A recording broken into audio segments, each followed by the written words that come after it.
All right, welcome back to the RetroCult. I am Keith. He is Keith. And if this is your first time here, congratulations. You are also an honorary Keith for the podcast for dudes named Keith. Just kidding. This is the RetroCult. I'm Chuck. This is Mack. Mack, what's been going on, man? Not much. It's been a great week. It has been hot week, but it has been very good, hot. man. Yep. I know that the you got your air are conditioner hanging fixed. in. That's the good. air conditioner. Yeah, just a clogged drain line that got blown out. It's been working like a champ, although it's still running behind a little bit at the worst part of the day. But it's been running like a champ. So Yeah, I don't know anybody that can keep up right now with what's going on. Yeah, thankfully, I think this was our worst day, and it's a little downhill on the temperature from here for the next few days. I know tomorrow is still going to be very hot, but I think by Monday or Tuesday, we're back down in like the low 90s, which sounds ridiculous, but I've never been happier to maybe see 95. Yeah, I hope so, because I know I've got to work on Monday, and I will be downtown, and it's not going to be cold there. So I want to talk a little about that. I want you to tell us. I know that you're basically on a work trip all week, and that's going to probably give you the opportunity to do a little retro hunting while you're out. Oh, there's absolutely going to be some retro hunting going on. I know I was able to score a few things this morning as we Cassandra met somebody to sell some stuff on Marketplace, and she made some good money. But as we were looking around waiting for her to meet us at the great meetup of McKay's, I found some pretty cool books. Picked up some neat things. I got Clash of the Titans. I had a nice copy of Gremlins, but Grant gave me his tattered version and took the good copy. So I guess I'm back on the hunt for that again. And then I got some of the Dungeons and Dragons choose your own adventure books. Nice. Oh, yeah. Well, it turns out I actually have both of these in my library. I think I have both of those as well. Well, I'm going to see which one is the best, and I guess the others will end up on the table at the next retro sale, whenever that might be. I saw a post from the thing we were looking at, and it sounded like they were only doing in-house vendors. Yeah, that's. I was talking to one of my coworkers who's more familiar with that particular antique mall, and it does seem that that's what they do. They'll have these special events, but it's all only only their current crop of vendors. They don't take outside, so that's disappointing. But we're going to find something out here. Oh yeah, there's a lot of different things going on. I know the North Carolina Toy Underground seems to be doing a lot more, and they're really looking to get inside in the summertime. Only outside when it's there's nice days. Like this kind of weather. There's no way I'm standing outside in a parking lot. You would have to be like a guaranteed full set of Remco monsters for $5 before I would stand outside in like 100 and something degree heat all day. And even then, I'm like, I'd be worried that the plastic would soften up on them. That's true. Yeah. So before we get too far along, let's go. Let's circle back to the intro and give listeners who may not know what we were talking about what the Keith intro was all about. Yeah, man, I had some notes about Keith CDs, and just like a moron, and instead during of our last trip, last road trip, calling one of our listeners Keith, maybe more than once. I don't know. He thought it was he loved it. He thought it was funny. I enjoyed the ribbing back. I thought that was pretty good. But yeah, I mean, if there's somebody out there named Keith, hopefully they drop a comment and be like, please, I'll feel at home. Keith, please let us know. So I know that you have found some things. I've got something super cool to show you here in just a moment, but I know you've got some things. Yeah, first I want to say sorry for missing last week's podcast. Work. We just had some unexpected work stuff come up. It just took up all my time for about 3 or 4 days, and we just never could find a good time to record. So I want to apologize to our listeners for that. We're, hope you didn't miss us too much. But yeah, I was unable to get together with my son on Father's Day. So Laura and I rode to Burlington today, and we had lunch with Logan, and he was able to uh, give me my Father's Day gifts, which I'll show you here in a minute. But we also took the chance to go to the McKay's in Mebane again. It's unusual for me to get to go to that McKay's so close together, considering we were just there a few weeks ago. And now, but, I always find great stuff there. Did find, not a lot of stuff, but I did find some interesting stuff there today.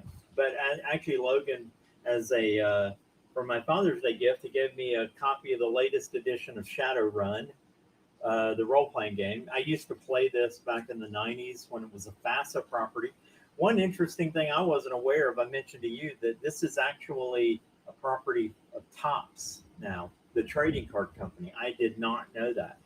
And that makes me wonder, okay, Topps, I want to see some Shadowrun cards. Why don't I see some more stuff if you own this property? I mean they definitely have the means to make some pretty cool cards if they want to. Yeah, and a few years ago, that Cyberpunk 2077, I think that's the name of the game, came out. And it was like a big hit. Everybody was, kind of back into Cyberpunk again. And I'm like, that would have been a great time to release some Shadowrun stuff, because it's a mixture of magic and technology and an alternate future.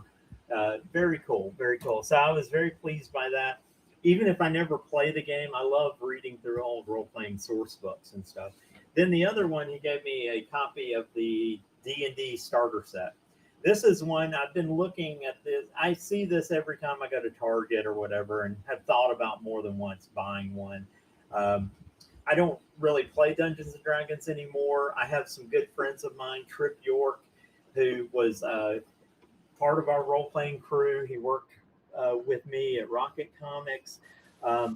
He keeps trying to get me to become part of, I think they have an online RPG group, and he keeps trying to get me, and I would love to do that. It's just, I remember role-playing it's very time consuming. You really got to have the time to do it. Yeah. So, I guess that brings up a question.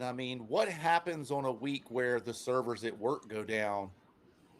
Does your character just kind of get drug along during the story, or are you really holding the crew back when something like that happens? What goes on a longer campaign if you have to miss a week because life happens? Yeah, kind of like what happened with the podcast. I don't know. It's kind of like with a regular role-playing RPG game. When we used to play back in the day, there were times certain people couldn't make it to a particular night because of whatever, because, we would normally play on Saturdays or Sundays. Like Saturday, we would start Saturday nights, sometimes play overnight, and then, quit about 1 or 2 in the morning back when I was young and could actually stay up past dark. But then we would pick up again on Sunday, because back, especially during Rocket Comics, we were normally closed on Sundays. And so then we would pick back up again on Sundays and, just kind of play all day long. But there were times when people that didn't fit into their schedule, work, people had jobs and everything else. So normally as the dungeon master, you would just have to, sometimes you just have to roll with it. And you would a lot of times what you would do is, as part of the story, you would basically say that character you'd send that character off on a side quest. Okay. Where that would explain their absence from the party. Now, if they're like a critical member of the party, so that it's really going to kind of derail your campaign or the particular game you're playing that day, a lot of times, even if you have to send the character away, it all depends. You have to get with the player to whether they're comfortable with it. Because as the dungeon master, sometimes they would be okay with you playing their character as an NPC for that particular game. Gotcha. Of course, you're gonna promise I'm not gonna kill your character or anything while you're gone, or anything like that. So, or you're not going to lose all your stuff. I'm gonna treat your character with respect. And Yeah, it's just a little yeah, different than, like, say, if you were supposed to run a raid on World of Warcraft and you miss it, you're not there. They still run the dungeon, but you miss out on the opportunity to pick up all the new weapons. And so, and that's the same thing. They're still missing out by missing out because they're not going to get any experience. Like their yeah, character's not getting experience points. Uh, they're not necessarily going to share in the treasure or any loot or anything, yeah, and they understand that. And I'll be honest, I've played with players who weren't comfortable with you playing their character, even as an NPC. You know, that's their character. They've invested time in that, and I get it. Um, and in cases like that, you just have to roll with it. You just come up with a reason why that character's gone.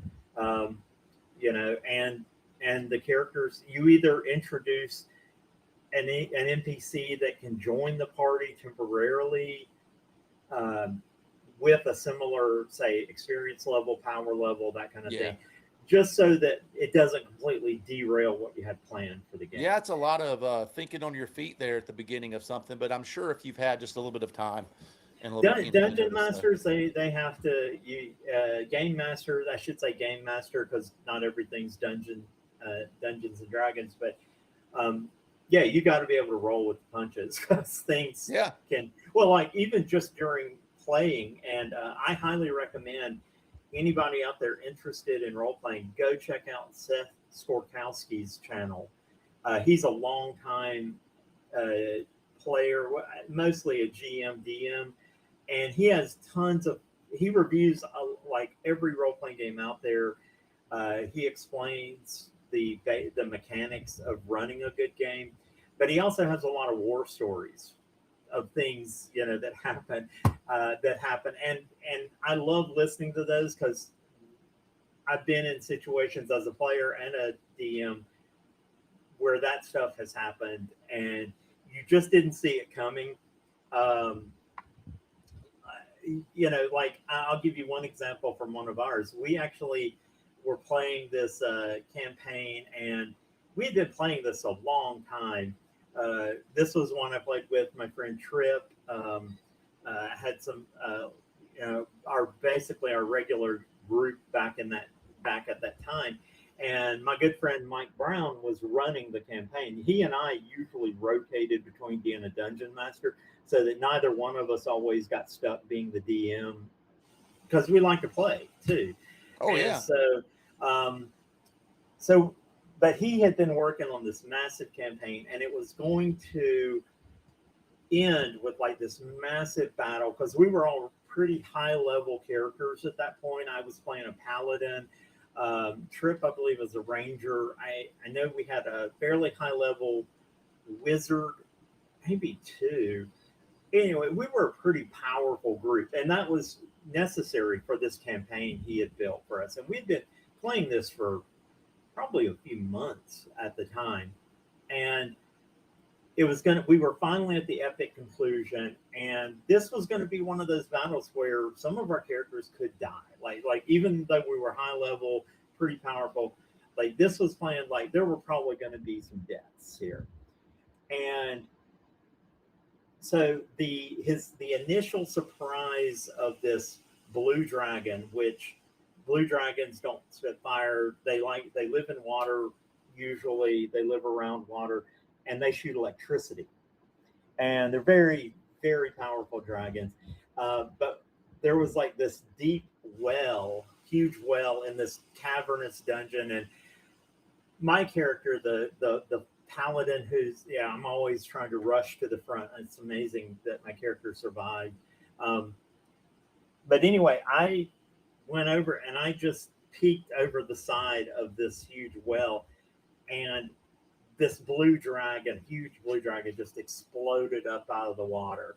And literally, I got knocked on my back. And, I'm wearing armor and everything else. So I'm basically immobile for a round or two. And Trip, who was our ranger, he had, before we even went into this, had already prepared like a magic arrow because we knew something big was because things had just been building for that. He had already prepared an arrow, and so on the initiative, he actually got to make his shot before the blue dragon, even though it had, like, I was out of it for this part of it. And some of the other characters who were close by were also stunned. Trip was far enough back that he actually got to take his shot before the blue dragon really just got to unload on all of us. Because if he'd have just started unloading, we were, like, a lot of us were going to die, if not all of us. And so Trip, he takes a shot with this magic arrow, rolls a natural 20, hits the dragon in the eye. It's dead. It just falls to the ground dead. And Mike was just so mad because he had built up to this whole thing, and it literally was over before it really even got going. Oh man, I feel bad for him, but what a heck of a shot! I'm sure Trip probably talks about that till this day. Oh yeah, we still talk about it. That's every time I chat with him on their messages or what. I know it's been brought up, but it's hilarious. But that I just remember Mike just couldn't believe it. Oh, I'd have been so mad. I'd have been livid, man. Well, before we move on, I guess in the celebration of finding some massive loot in Dungeons and Dragons style, I'll share what Cassandra got for me for Father's Day. All right. I can't wait to see this. I haven't even seen this yet. Yeah, no, you haven't. I don't even know which one to get out first, man. It's amazing. She got... Wow. What is this? It's the Burger King. It's the Burger. They're unopened. Oh, nice. So now I have the. Do you leave them sealed? Do you open them up and display them? Well, here's the beauty with those Burger King kids meal, the monster toys. We actually do see those fairly commonly loose. Yeah. So you could get a set for display and keep because personally, this would be an interesting poll for our listeners. It would be an interesting poll. When you find a vintage toy like this unopened, like the package is still sealed, do you open it or do you keep it sealed? In this particular case with these particular toys, I would definitely keep these sealed because I would just be on the mission to find loose versions that I could display with the sealed version. So I want to do that, but as I've watched other people open these, each package obviously has the character and their table or their coffin or I don't know what you call that thing the Wolfman is breaking out of. It's just a box, I guess, not a coffin. So they have their things that go with them, so they would look nice displayed on that, but they also come with glow in the dark stickers, but they're like the size of a card, which I could also display with the characters. So I don't know if I'm ever going to find all of that stuff again. That's true. If you wanted like loose and complete, that gets tough. This is so tough. And I mean, they're still in the bag. I have been thinking, I don't know what to do. I guess the obvious solution to that is now you have to find another set sealed. That would open. Well, then it would be easy. You keep a set sealed, and then you're going to buy another set. Right. That would make life so much easier. But yeah, that was not cheaper, but easier. Yeah, I mean, honestly, I think looking at what we have seen the loose just figures for, which are usually around $10 a piece, roughly. She paid a fantastic price for everything to be sealed, an unbelievable price. And so I had seen some things and I had a couple things, and I was looking around and I happened to come across that when she was there. And she's like, that's the thing. She's like, that is going home. That's your Father's Day gift that I've been waiting for you to find. So, that's nice. I mean, it's exciting to have that, but since I've found that, and I know I sent you a picture of the Frankenstein, there is actually large versions of all of them that NECA made. NECA is Has And made, or are they coming out? they're made. That's And I'll send you a picture after the show. And Dracula has a coffin that looks exactly like the one in the package. And they come like Frankenstein comes in the plastic that looks like the Burger King. But the when set, were they made? When were these made? that I can't figure out. I know the set, if you buy all of them, it comes in a big giant box with the coffin in the middle and then the characters, the 4 characters to the side. It's awesome. I kind of need to have those now. And like I had said, no clue those even existed. yeah, that 4-pack is amazing, and that coffin is it's a perfect replica. I mean, and they're awesome. Oh, I see that. So they come in. I see what you're saying. So they come as a 4-pack with each figure. But the Frankenstein that I sent you came by himself, and he came in. It literally was like a Burger King bag. I mean, it was a plastic bag that he come in, and it was like, oh my goodness. So, but yeah, that opens up the door, because now there's the Jack in the Box series of monsters, which has even more monsters. I mean, that had the Mummy. If I'm not mistaken, I think we've even seen that there's like a Taco Bell set, and they look terrible, but I don't know if it was Taco Bell, Jack in the Box, whoever released it, but it was Dracula, a horrible rendition of the creature. It had the Mummy, it had the Wolfman, and the Wolfman, you kind of push him and he like leans his head up and howls. They're awesome. I need to find those as well. It has the Phantom of the Opera sitting at an organ. Like, yeah, I need to find those now. And those, I never see those anywhere.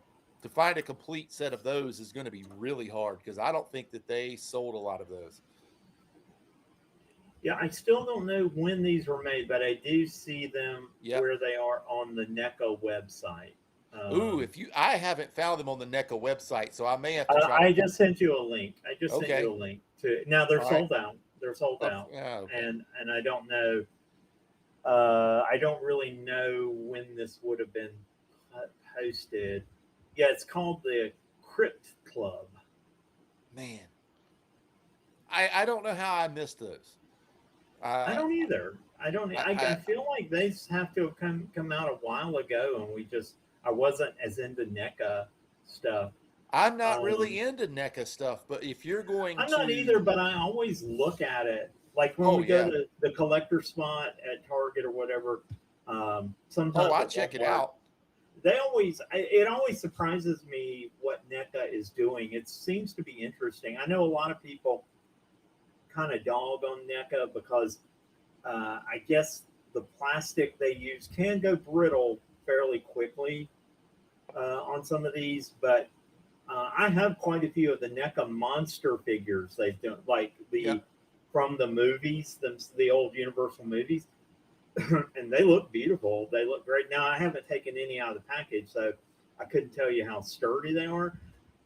This is one of those things. If I could find one of these in the package with the 4-pack with all, that definitely probably stay in the box. I probably wouldn't. I don't think I could take that one out of the box because it looks very nice in the box. Yeah, the display. That's what aggravates me about stuff is about things like this when they make a beautiful box and display, then I feel like the box is part of the experience of the toy.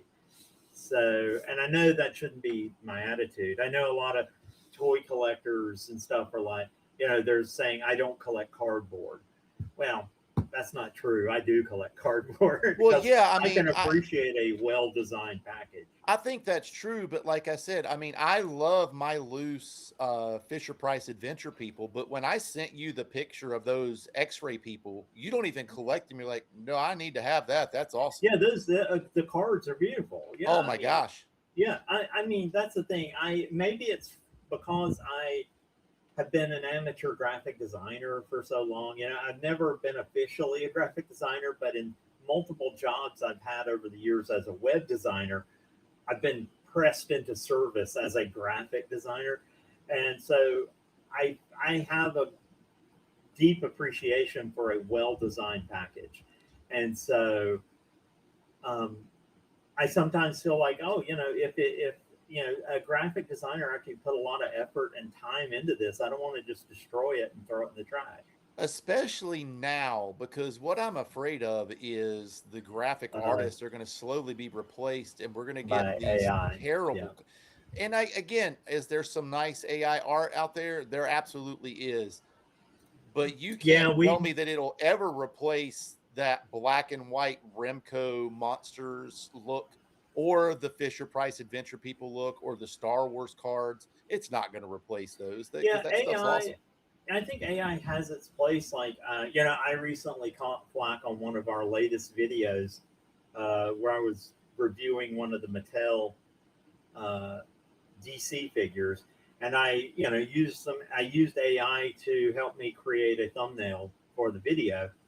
And boy, man, I got a lot of negative feedback Yeah, on but that, that's which is it's so quick and easy to make an AI thumbnail, the though. problem with that is, yeah, I started with the original concept, but I did use some AI to actually create the action scene with the figure, Yeah. and to a degree, you know, whether people like that or not, AI has its place. It's not going away. You can rail against it all you want, but there's no putting that toothpaste back in the tube. Okay, I wish we could, so but yeah. we got to make the best of it. But with us, we're a small channel. I mean, we have limited time to Oh do yeah. this kind of stuff. And I will be honest, it made a dynamic thumbnail possible that I may not have had the ability to do in the amount of time. And I don't have the budget. We don't have the budget to go hire a graphic designer No. to do our thumbnails. But So, here's the other thing, like it when took I you. do, if our channel gets big enough and we get Oh yeah. we get our own Patreon, maybe, yeah, I would definitely hire a graphic designer for stuff. But at this point, I got to use every tool at Yeah. my disposal. But I bought the same set that you bought. It's like the little cardboard set. You can Yeah, change the yeah. back. I excuse me. I bought that. And I've used it a few times For shooting static for photos. Yeah, shooting yeah, photos. But I'll be honest with you, by the time you get that set up with the correct background and get the figure set up, like you've not only made the photo in AI, you're well into the downloading of the video to YouTube. And again, like you said, I mean, we are kind of small. I mean, we don't have a huge following by any means. And it's just a thumbnail, man. I mean, it's just yeah. a placeholder. Like that has nothing to do with what's going on after you Right. click the play. It goes away very quickly, and then it's our faces talking most of the time unless we're showing something on the screen. So yeah, I don't know, whatever about that, man. It's all good. Well, it's one of those things where I'm like, I appreciated the feedback. Oh, We absolutely. responded to them, and I'm sorry if you felt like you were misled by it or whatever. But again, I don't have all day, to sit around and perfectly design by hand or by myself a thumbnail for a YouTube video. So Nah, I'm going to it's use the tools that I have. We don't use AI in creating the videos or anything like that. That's just us talking. And I hate it if people don't like it. I get it. I do understand it, but I am a realist on this too. And I'm, as someone who's worked in tech for his entire professional career, it is what it is. You better we like any other tool. It can be used for good and bad. yeah. Every tool is that way. I hope that we make the best of it. Um, but it is what it is. And I'm sorry, there are going to be times when, like, people like us especially are going to just need that extra help to get something done Quickly. quickly. Yeah, Yeah, to get yeah. it done I don't think quickly. there's anything wrong with it, man. No. Well, let's get off of that negative horse, I guess, if that's Yeah, what oh, you want to no, call it. no, I don't even consider that negative. That's just, Yeah. hey, I'm glad for the feedback. We post so many Hey, videos somebody that posted something. they Yeah, commented. Okay, I don't care if it's bad or good. I'll take the comment. I'll take absolutely. the interaction with people.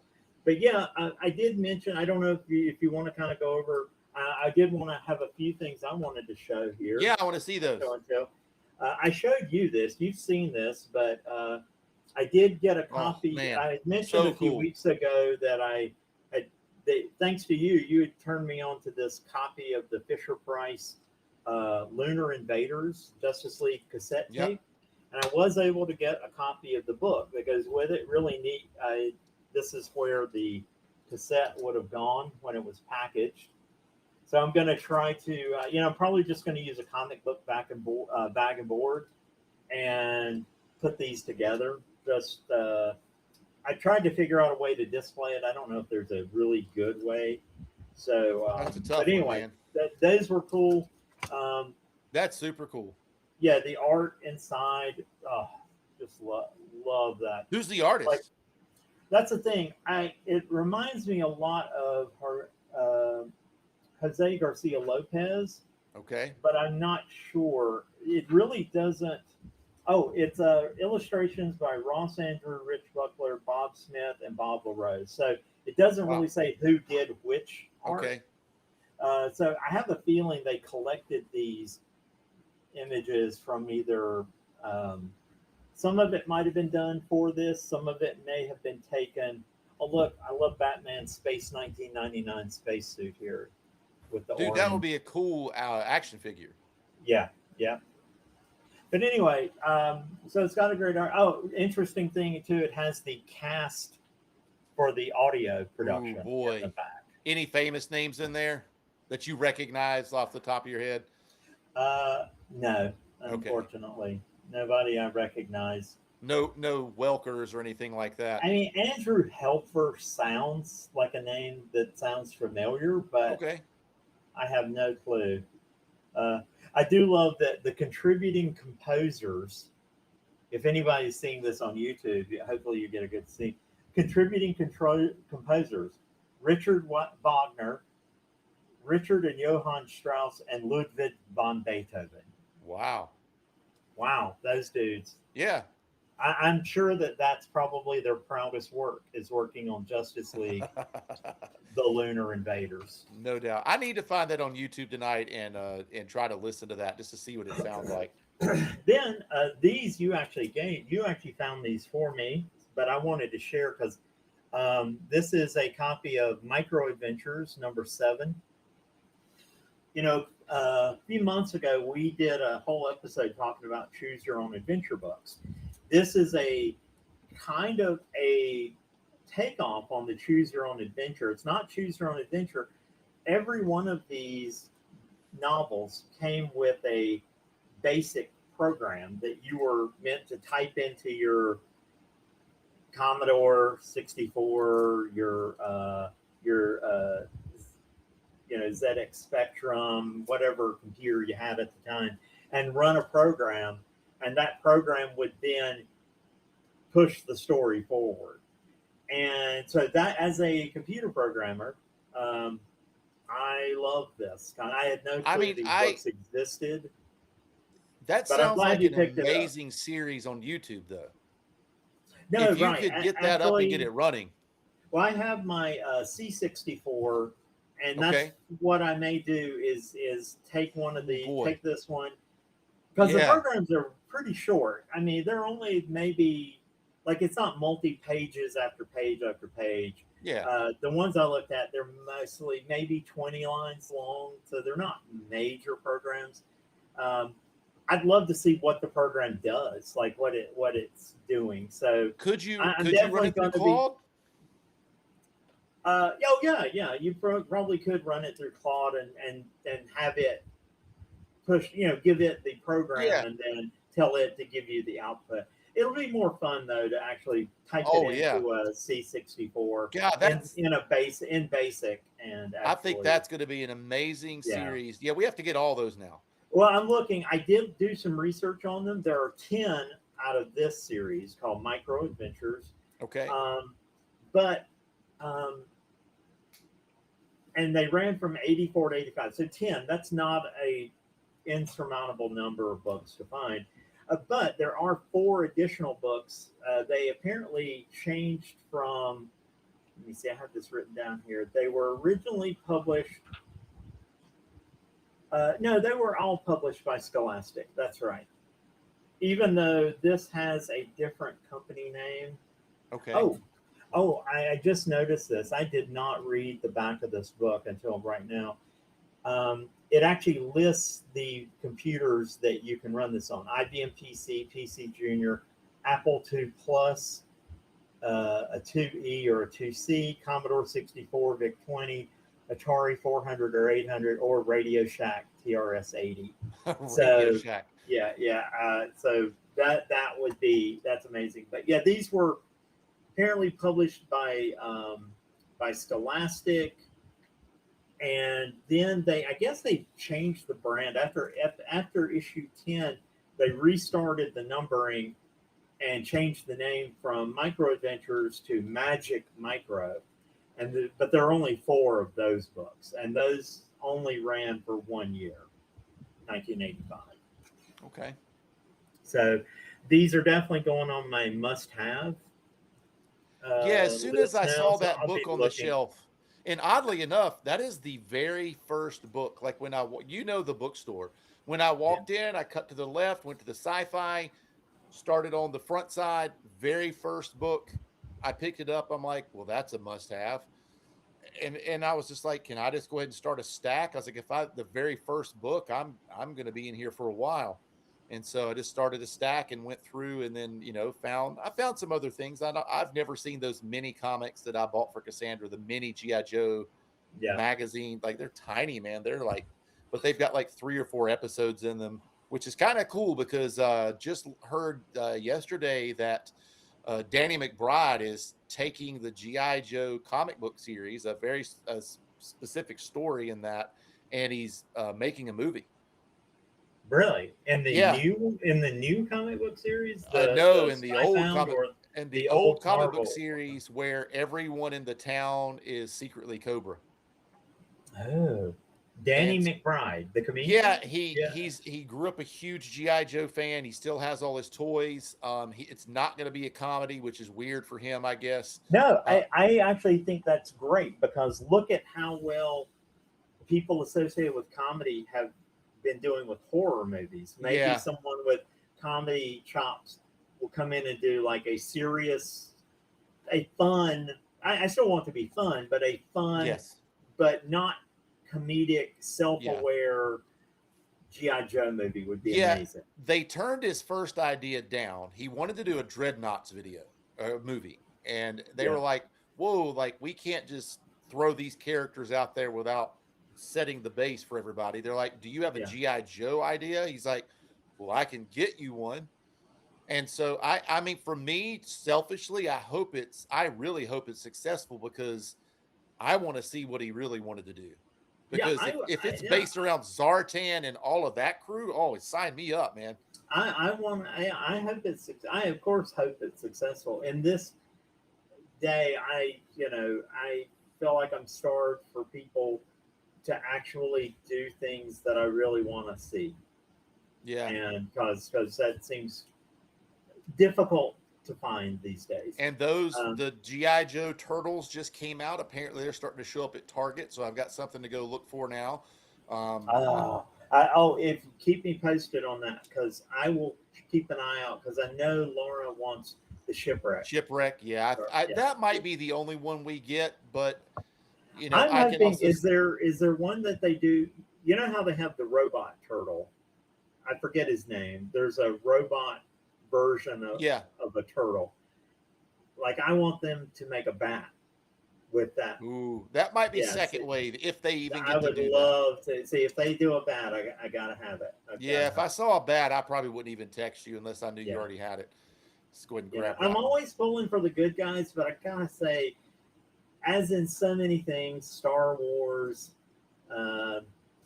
not Star Trek per se, because the Federation had cool stuff, but like Star Wars, G.I. Joe, I always, even though I'm pulling for the good guys, the bad guys have cool stuff. They definitely put a lot of the cooler characters into the bad guy side. I do love, because I love the bats. And I just think that some of the Cobra names for things like the Alley Vipers, that's what a great name for a military unit. Yeah, I mean, Crocmaster, why does he have to be bad? How cool would it be to have a good guy that has a crocodile as a pet? I'll say, I didn't know Crocmaster was a bad guy. Yeah, I thought he was a Joe. Nah, he's a bad guy. Because come on, that's a dude that comes from Louisiana with his pet croc. You could go either way there, I guess. Well, that's an alligator, right? Yeah. Those are alligators, I guess, not crocodiles. I don't know. It's always fun though, man. Another book you found for me is a copy of Space 1999 Alien Seed, which I have the earlier Warner edition. So when you got this for me, and we were talking about the other night, it's published by Eagle One Media, and it was published back in, I believe, 2005. I think 2001. Yeah, yeah, I think that's right. Yeah, it was. Even though this copy is perfect, like the white pages are the brightest white pages I've ever seen. 2002. That's the publication date, and so I was thinking, oh man, did they reprint all the old Space 1999 novels in this format in the 2000s? I gotta find them all now. Well, the story behind that is apparently that was their plan, was they were going to start reprinting all the Space 1999, and if they had been successful, they were even going to start getting authors to write new Space 1999. Oh man, that would have been awesome. Unfortunately, this one apparently didn't sell well. This is the only one from Eagle One Media. So my collection, I thought, was getting started, but it's complete. We finished it. It is now complete with that one book. Yeah. So anyway, but it's great. I'm still working on some of the Warner ones from the 70s. I still have a few that I need to find, and I still have some rough copies that I would like to replace with better copies at some point, but that's good to know. So that's one. Then today, I told you we went to McKay's in Mebane. Laura, someone had, I don't know if they were stashing it to come back and get it later or what, but she found this in the cooking book, the cookbooks. But it's a copy of Doc Savage, The Other World. Very nice copy. These are really hard to find. There was actually another copy of a different one that was just shredded. I didn't even pick it up. Especially, they were still asking the same price, $325. And I was like, that thing's shredded. There's no way I'm buying it. This one's in great shape. So I haven't really started my Doc Savage collection yet, but I guess this is the beginning of that now. And then I know in our last video, one of the finds we found during our road trip was I found a Scholastic hardcover collection of the Indiana Jones movie novelizations. Well, it's funny, today for 90 cents, I found the actual movie novelization. Oh, nice. That's nice. Pick that up. That is definitely, this is also Scholastic, so very cool. So I had to pick that up for 90 cents. And then as far as comics go, I looked through their, they have those boxes. They have the boxes in the back of the regular, but then they have over near the more expensive stuff, they have higher price comics, which is funny because they're still about the same price as a lot of comics in the regular bins. But I found this DC Champion of Sports. This is an interesting line. I just love collecting these whenever I find them. They were published in the 70s. It's just a collection of sports themed stories. Now, Champion of Sports or Champion Sports, I keep wanting to stick an "of" in the middle of that. But Champion Sports had a spinoff or a sister publication that I'm also in the market for called Weird Sports, where they kind of merged this format of like the anthology series where it's sports stories, but they have more supernatural themes. I wouldn't quite call them horror, but they're definitely horror leaning. Okay. So that's that. But I always love finding any of these. They're very cool. And then the final thing, this isn't that old, but I'll throw it in there anyway. You might be interested in this as a Sherlock Holmes fan. I found a copy of A Study in Emerald hardcover for $8. Thought that was a bargain. If no one's ever read this story, this is a Neil Gaiman short story. I guess I shouldn't say his name. I should say He Who Shall Not Be Named, because I guess he's been canceled at this point. But anyway, this particular story is a Sherlock Holmes-like story set in a Lovecraftian version of London, of 19th century London. There's a big twist at the end because the character is always only referred to as the detective. And as you're, if you've ever, the short story's worth reading, and I'm excited to read the graphic novel. But there is a twist at the end because during the entire story, even though he's never mentioned by name, he's always just referred to as the detective, and he has an autobiographer like Dr. Watson. But this may not be Sherlock Holmes. I'll just say that there's a little twist, and it's a fun twist. So definitely worth reading. And I knew that they had done a graphic novel adaptation of it. So for $8 for a hardcover, that's definitely worth picking up. So those are all my finds this week. That's cool, man. Yeah, your book is so much cleaner. I got this Clash of the Titans, but it is definitely not. Oh man, that's still in the greatest. That would be a great one to find. It was 90 cents. I'd love to find a copy. I'd love to find a copy of that. 90 cents, I'll buy them all day. Oh yeah, same with this. As soon as I saw it for 90 cents, oh yeah. Yes, I picked that up. It's got the pictures in the middle from the movie. I would love to find a better copy, but I mean, I think if I ever did, but they've redone some of the sections at the McKay's that we go to, and so the last time you and I were there wasn't a dedicated section for the Choose Your Own Adventure. They have fixed that error, thank goodness. So there is now a Choose Your Own Adventure section. There's actually two. If you go there, it's I think it's not called Choose Your Own Adventure, but it's something like Choose Your Path or Choose Your Direction books or something with a similar name. But they've got two shelves for that, and then right under that is where they have their movie novelizations for kids, which is where you're going to find a lot of those books. So I got Gremlins. Next time I go over there, I will definitely have to keep an eye out. Is that on the young reader area? It's on up there with like the younger readers, not the little kids, but like a little bit above. But yeah, it's clearly labeled. It's on the left-hand side. You'll see it. It's not too hard to find. But they've done a lot of good stuff there, man. They've really rearranged that store and packed a lot more stuff in. So, and I appreciate that. It's been nice to find things. I need to get over there and check. I know that they were kind of in the middle of that the last time I went over there. You could kind of tell things were discombobulated. Like I was like I kind of knew where the stuff was and it wasn't there anymore. But they hadn't changed out the shelf signs yet. So I would go thinking this was like science fiction and I'm in the cooking, it was all over the place section or something. And so I guess I'm glad to hear that they're finished or getting finished with that, because I'll have to check that out. I'm glad you told me about the movie novelizations, because I look for a lot of those over in the science fiction section, and I find some. Those are there too. But things like this might not show up over there because this isn't really science fiction. That's the and today for the first time I thought I'm just going to look for Conan Doyle. I couldn't find Sherlock Holmes books at all. I don't know where I was. I have found them before under mystery.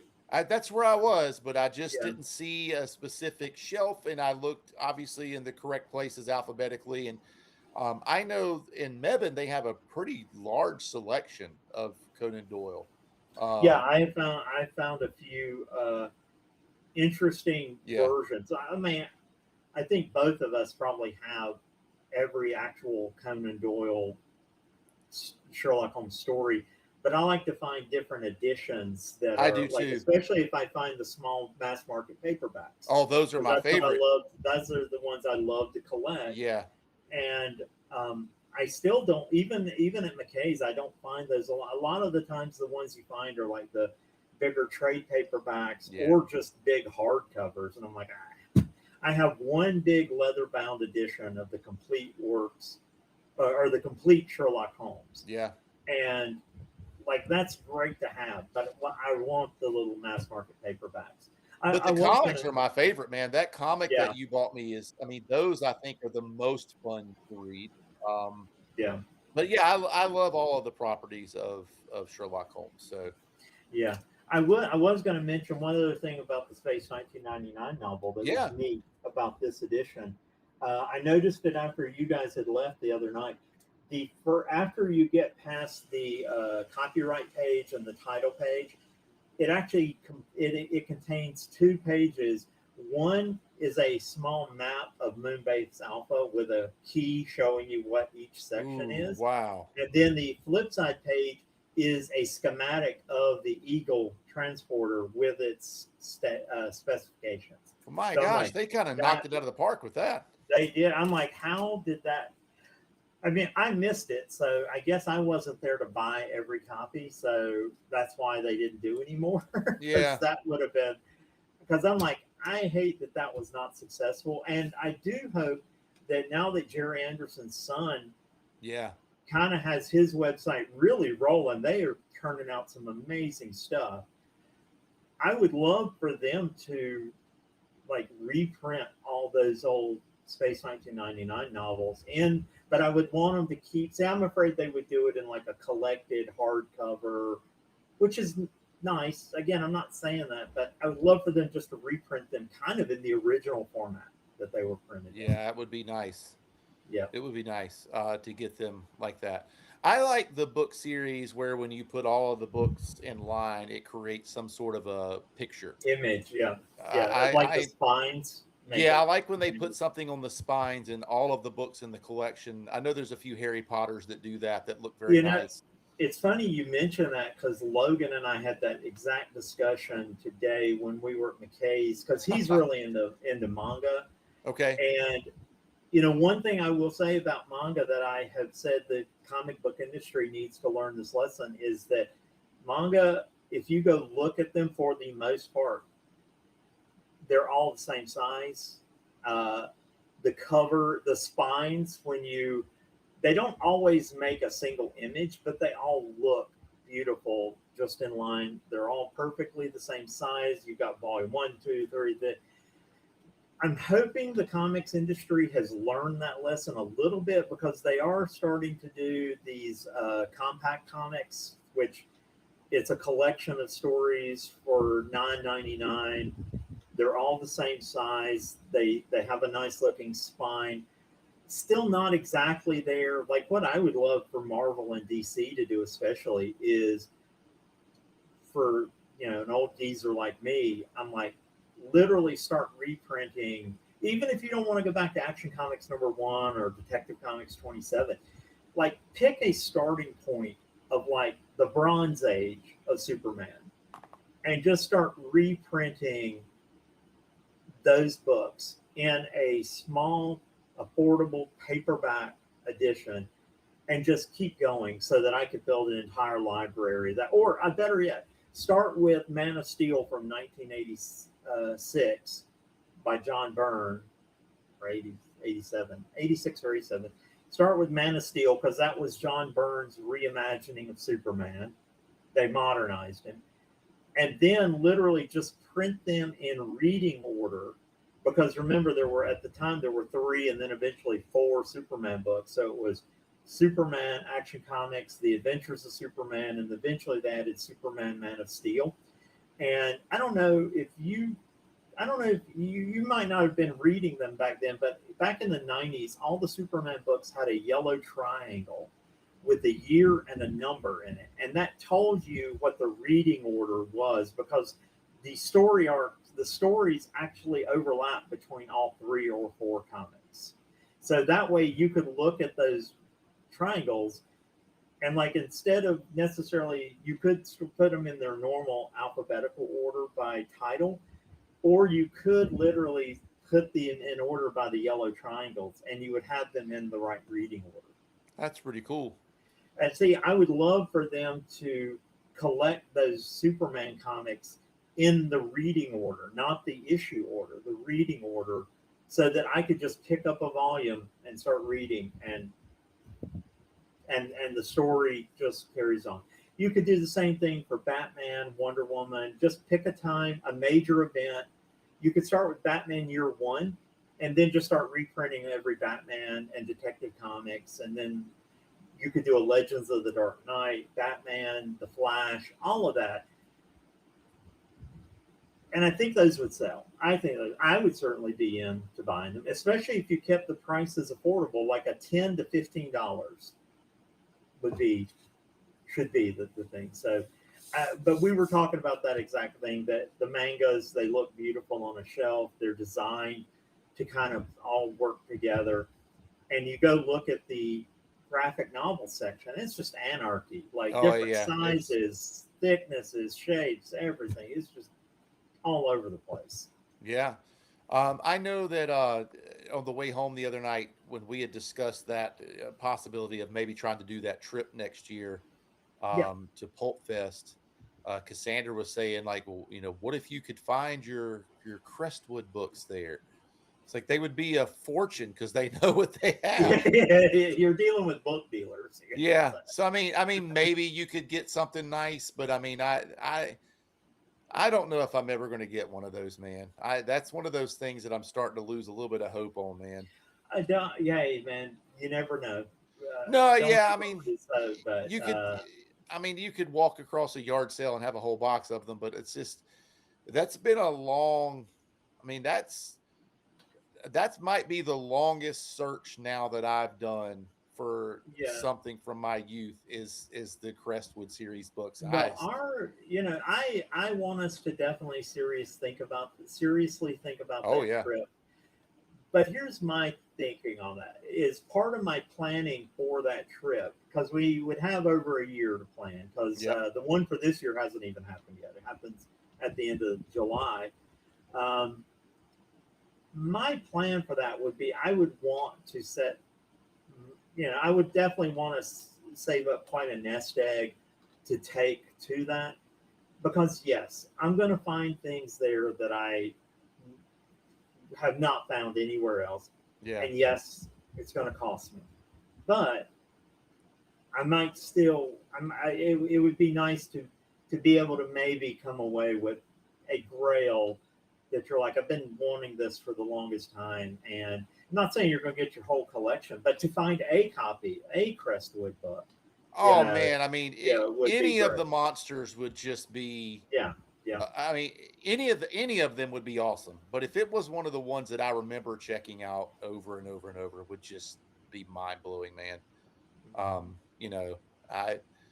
It's just, I don't know. It's just one of those things. What book are you like? What are some books that you would go there and be like, oh my gosh, this is what I really want? See, I knew you were going to put me on spot. Now my mind has like gone completely blank. I do have a list.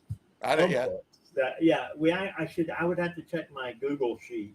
I think we both want Cyborg, right? Where they based $1 Million Man off of. The $6 Million Man, Cyborg. I'm trying to think. There's another one that is like really hard to find mass market paperback that inspired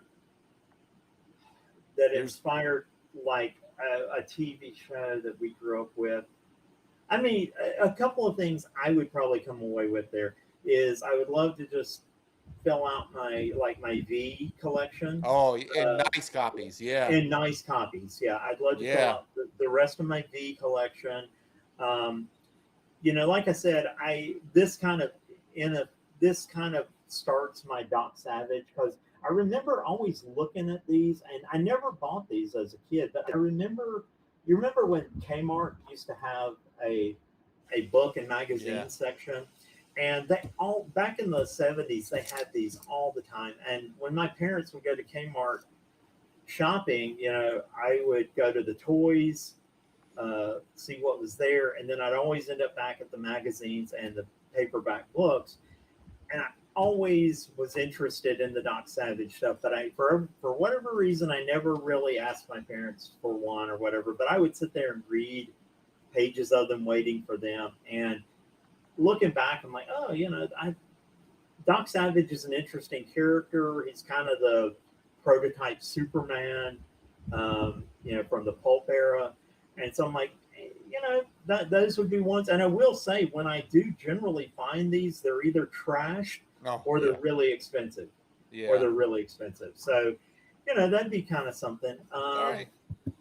I'd need to consult my my Google sheet to see. I know it's a little out of date. I was trying to keep up with it. Um, I worked on my own homegrown toy app, and I've actually recently been thinking about adding adding books to Okay. that to keep up with that kind of stuff. Yep. Oh, I know the other big one would be the rest of the Marvel novels. Yeah. Because I do not see those very often either. And unfortunately, when I do find them, like at half price books in Wisconsin, they're expensive. And They are I did expensive. end up buying those, and that's the thing at Pulp Fest, I'm sure, especially there are probably going to be some nice copies there, and they're going to cost. Hence, that's why I better start saving now. Yeah, I understand. I understand. But yeah, I would definitely want to finish out that run of Marvel novels. Oh yeah.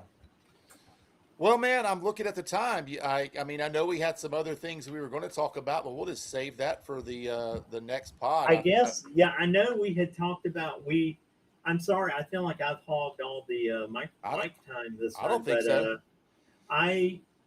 I know that one of the things we're going to talk about, you're going to be on your work trip this week. I had wanted to ask you if you did have a plan, like if there were some places you planned to go while you're in the Charlotte area. I got to figure out where I am, and I need to figure out how much time I'm going to have each day. So it's really going to depend on Monday. I mean, Sunday when I get there, I'll know where I'm at. I can look at the local area and how far of a radius I have around me, and the bookstores and the toy stores and the antique stores. I know Cassandra's already found one antique store.